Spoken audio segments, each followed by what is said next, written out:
Your housekeeper let me in. I hope I'm not disturbing you. I'm Richard Allen. You're not disturbing us in the least, Mr. Allen. Sit down. How may we be of assistance?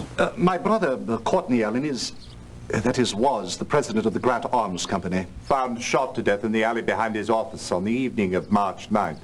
My condolences. Thank you. It was all so terribly tragic. Scotland Yard put it down as a simple robbery by person or persons unknown. But I don't believe it, and that's why I'm here. Mr. Holmes, will you please take on this case? It has some interesting elements. Tell me, Mr. Allen, what sort of man was your brother? Courtney was a dynamic, charismatic individual. Always busy, forever on the move. I knew a chap like that in the service. He was quite a charmer with the ladies. Yes, and so was Courtney. No woman could resist him. Wasn't your brother married? Yes. Poor Beatrice. Then I take it he had other romantic involvements at the time of his death? Well, yes, I believe he did, but I haven't a clue as to the lady or ladies in question might have been. With your brother dead, who has assumed the presidency? Courtney's handpicked successor, Philip Marlowe, the second vice president. Doesn't that sort of transfer of power usually go to the senior vice president? Well, usually. But the senior vice president is Lord Ragland, who runs the Devereux Street plant. He's a brilliant technician, but a most inept businessman. Who inherits your brother's stock? His wife, Beatrice. It's also very upsetting. There, Mr. Allen. I assume those are the personal effects found with your brother? Yes, there wasn't much. A few folders, his keychain, his gold wedding band, and a small notebook. I did notice, however, that his pocket watch was missing. Anything of interest, Mr. Holmes? They appear to be of a primarily personal nature. This one is empty. What does SP10 indicate, Mr. Allen? I haven't a notion. There are two entries on the day of your brother's death. Captain Egan, 8:30 p.m. The other entry is plant, 8 a.m. Surprise. There also appears to be a note stuck in the back of the book. Written in your brother's hand. It says, meet me tonight at Spaniards at 10 o'clock, followed by the initials A.M. Spaniards. I positively salivate over their paella. Yes, it is very good indeed. Thank you, Mr. Allen. I think we have enough to begin our investigation.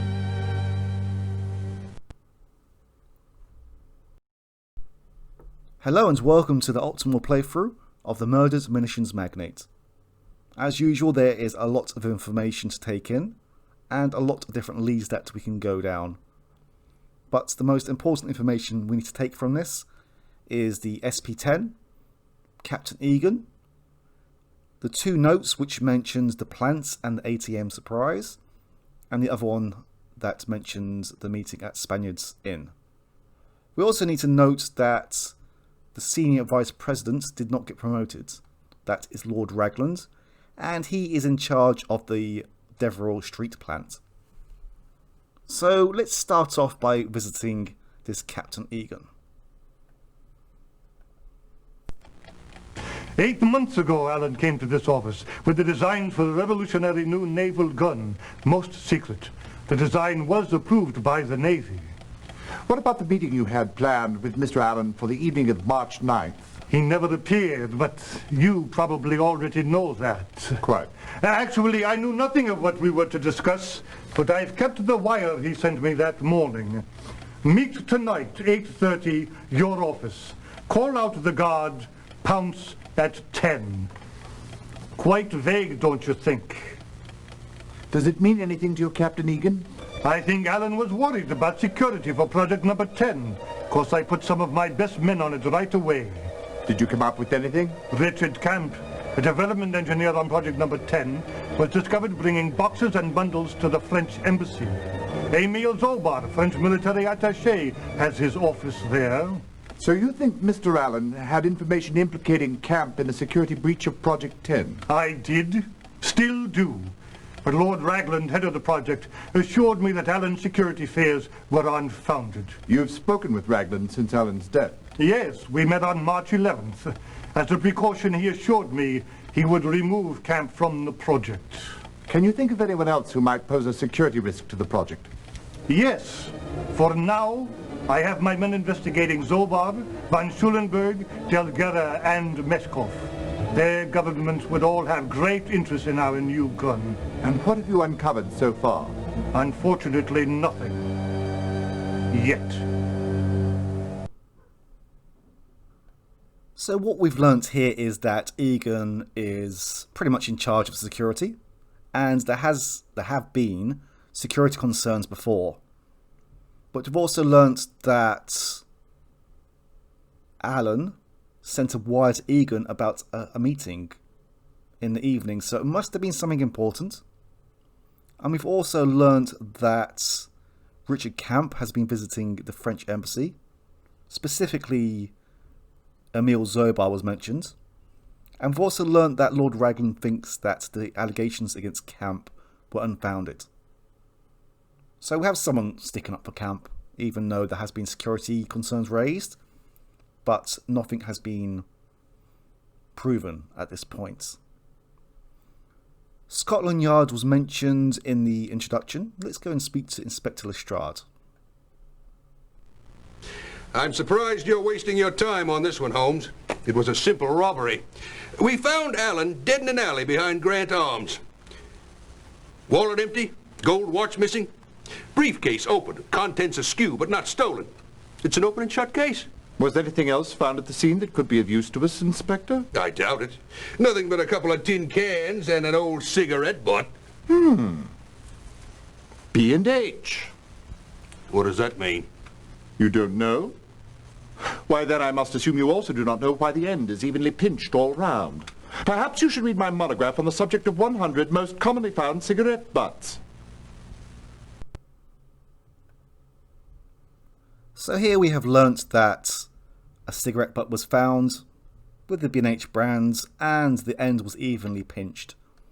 But one thing Lestrade got wrong was that the files may have been askew, but one of the folders had files missing. So even though it looks like a robbery, it's a very specific robbery. Now we've spoken to Lestrade, let's start visiting the Grant Arms Company and see what they have to say there. Mr. Lindhart, I understand Mr. Allen was scheduled to meet with Captain Egan at 8:30. Oh, yes. Egan's the artillery officer for the Admiralty. I saw him leave for the meeting around 8. He said goodnight and went out to the back door to the alley where he always leaves to catch a cab. Do you know what the meeting was about? Not that particular meeting, but Mr. Allen and Captain Egan did meet often to discuss the progress of their new special project, Project 10. I did find it curious that the meeting on the 9th was scheduled for the evening. All the others occurred during the day. I imagine a person in his position must have been extremely concerned about security. Indeed he was. He called in Lord Raglan after he noticed several strange people hanging around the Deverell Street plant. All the technical data, blueprints, that sort of thing are housed there. I see. I understand you are now secretary to the new president, Mr. Marlowe. Yes. He was Mr. Allen's hand-picked successor, which perfectly illustrates the type of man Mr. Allen was. What do you mean? Only that there was no love lost between them, and yet recognizing Marlowe's outstanding business skills, he named him as his heir, so to speak.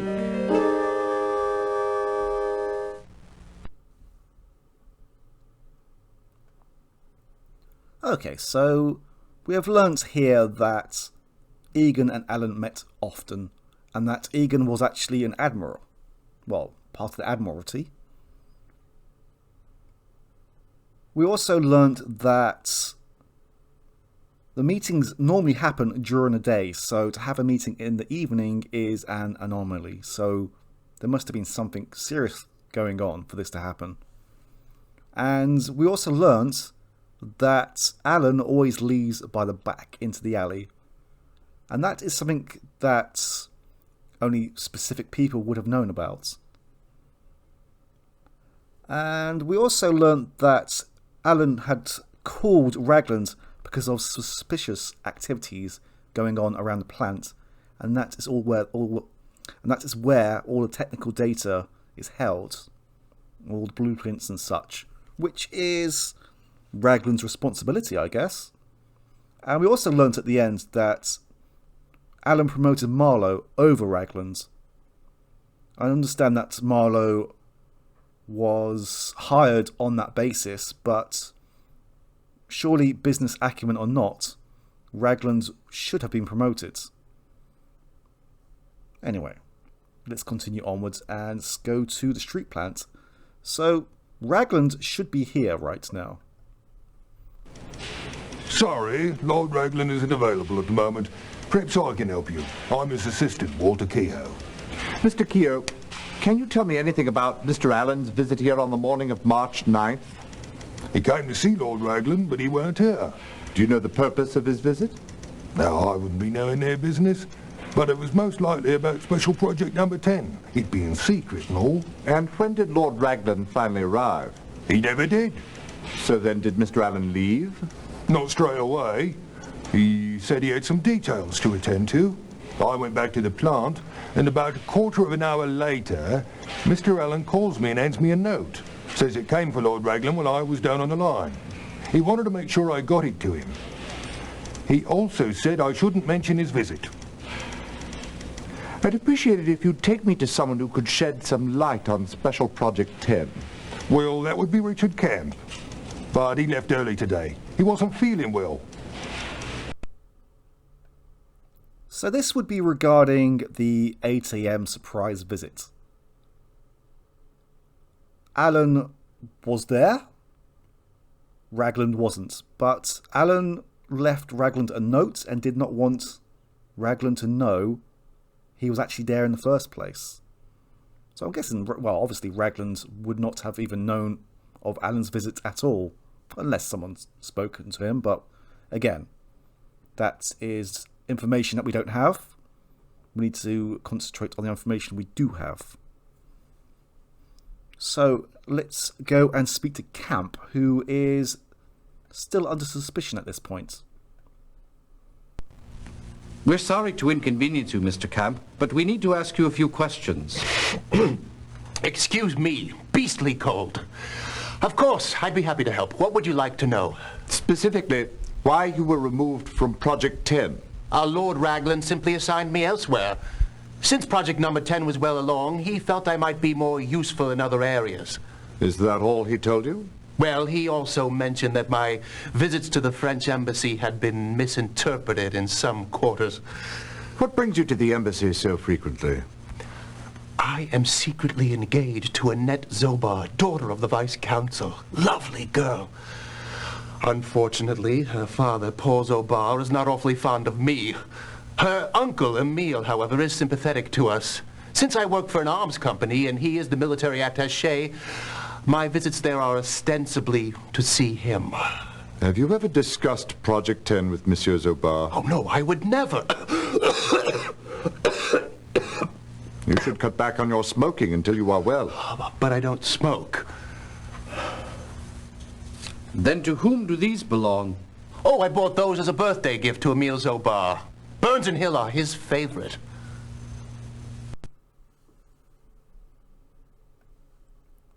We have learnt here that Richard Camp has an engagement with Paul Zobar's niece, Annette, and that is the reason why he has been visiting the French embassy. But even though he has B&H cigarettes, he doesn't actually smoke. The French embassy is on the list, but Emile Zobar has been mentioned by name several times, so we need to go and speak to him directly.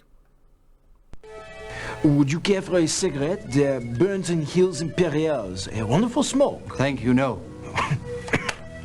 You really shouldn't be smoking in your condition. It is nothing, just a little bit of a cold. Tell me, Monsieur Zobar, where were you on the evening of March 9th? Ah, yes. That was the night of Monsieur Allen's death. I was at Simpson's, beating the pants off of Alfie, the so-called chess champion. Are you acquainted with a Mr. Richard Camp? Oh, but of course. He's employed at Grant Arms Company, and he's secretly engaged to my beautiful niece, Annette. Why must the lovebirds be so secretive? Because my brother, Annette's father, has an inexplicable dislike for the English. And you, Monsieur Zobar, do you share your brother's feelings? Oh, mon Dieu, no! I admire you English very much. Has Mr. Camp ever spoken with you about the special project on which he was working for Grant? Oh, never.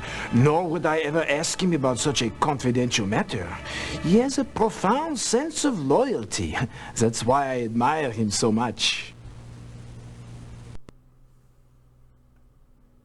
Okay, so here we know that Emile smokes B&H, so that corroborates Camp's present idea. And it also gives Camp more of an alibi that he has been visiting Annette. And it also confirms that Zobar had an alibi on that evening as well. So the only thing that really is out of place is Lord Ragland. And it seems like Alan was having a lot of suspicions about him. So much so that he arranged a meeting with Captain Egan, but didn't actually make it. So let's take this to the judge, as we have done all that we can do at the moment. Hear ye, hear ye. The Queen's Court stands in order. So it's you again. Well, it's always a pleasure to have this court graced with your presence. So I see you're here to solve the murder of Courtney Allen. Weren't satisfied with Scotland Yard's robbery theory, I see? All right then. Who murdered Courtney Allen? Remember, you're to choose from either your notebook or the directory. We have only spoken to a few people here. Camp is in the clear. Zobar is in the clear, so the only person it can possibly be, we can assume, is Lord Ragland.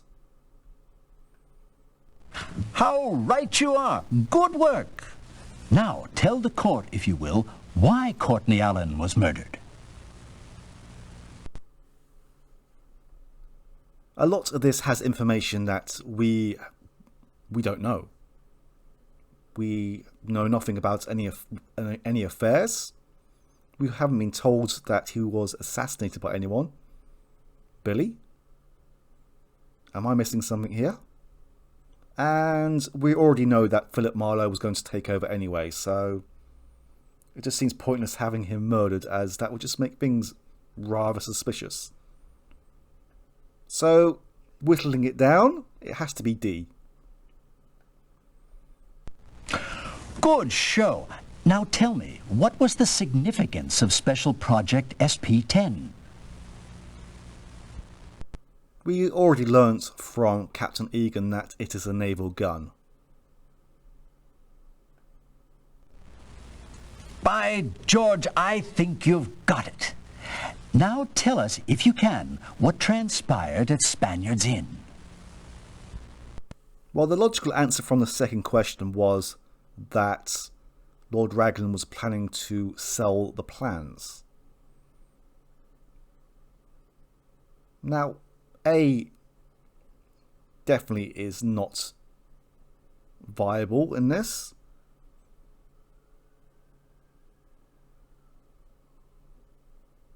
So is E. E definitely is out. And we know it was to sell off the plans to a foreign representative. And AM was listed in the introduction, in the note, so we have to assume it is Alexei Meshkov. Yes, you've got it. Now tell us, what was Richard Camp actually doing during his numerous visits to the French embassy? We already know it was to visit his fiancée, and it has been confirmed. Fine detective work. Now for your final question. A cigarette was found at the scene of the crime. Why, pray tell, was it pinched evenly all around? Well, it's a cigarette. I don't think it will be a characteristic of cigarettes. Obviously, they start out rounded. but it would not have been rounded if it was bitten, and to force a lock is just bizarre. So the only logical answer here would be that it was smoked for a cigarette holder. And being a smoker, well, an ex-smoker, I know that once you smoked a cigarette and got rid of the butts, the end definitely does not remain round. So the only possible way it could have been is through the cigarette holder. Excellent job. You've solved the case to my satisfaction. Court is recessed. Until the next time, of course. An extremely difficult case, and your score is absolutely perfect. I'm quite sure we could not have done any better.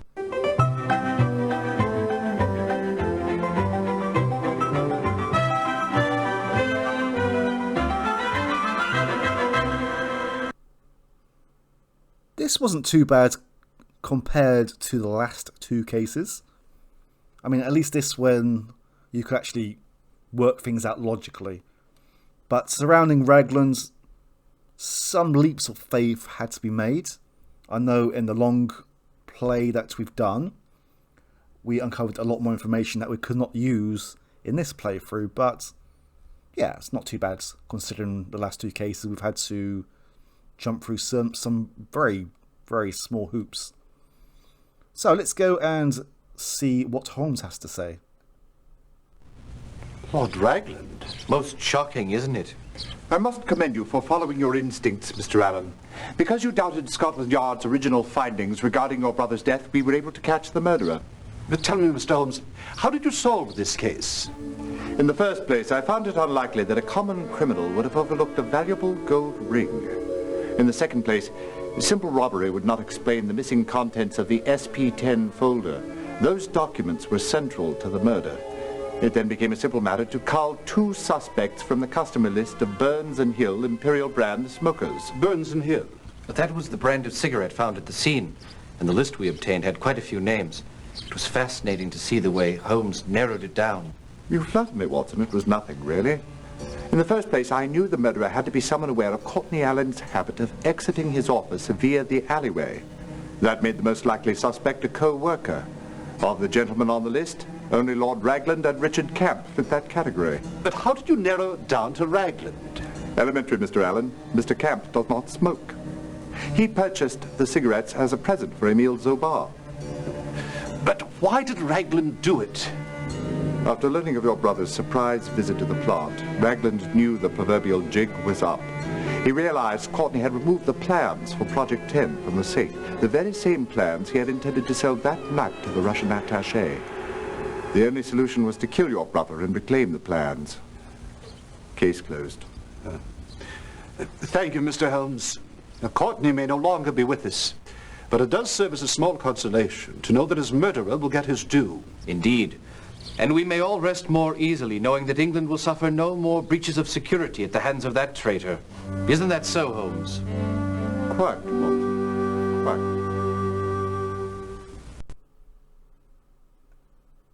And there we have it. Obviously Holmes puts it a lot better than I ever can. Anyway, I'll see you again for the next case very soon. Thank you for watching. Take care. Bye-bye.